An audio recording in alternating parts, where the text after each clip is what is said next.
মাননীয় স্পিকার, 2008 সালে যে আন্দোলনটি হয়েছে সেই আন্দোলনের সময় আমি চাঁদপুর জেলা বিএনপির সভাপতি ছিলাম। সেই সময় আমার নেতৃত্বে 22 জন নেতা শাহাদাত বরণ করেছে। একইভাবে 2024 সালে আমার নির্বাচনী এলাকার 4 জন নেতা শাহাদাত বরণ করেছে।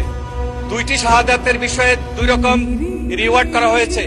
যেহেতু জুলাই সনদের 4 এবং 5 দ্বারা 16 বছরের দীর্ঘকাল ধরা হয়েছে, সেই জন্য 2024 সালের সকল শহীদ পরিবার 25 লক্ষ কোটি টাকা পেয়েছে।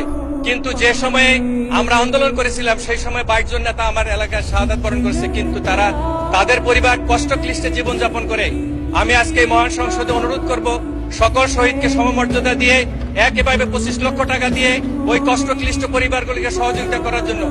তার পাশাপাশি অনুরোধ করব আপনি সহ বহু নেতা কর্মী দীর্ঘ 16 বছর জেল যাপন করে তার পরিবার একেবারে গরিব হয়ে গেছে। সেজন্য যারা জেল জুলুম ভুলিয়া মামলা নিয়ে তারা কর্মহীন অবস্থাতে তাদের জীবনযাপন করেছে, সকলকে রিওয়ার্ড করা হোক মাননীয় স্পিকার।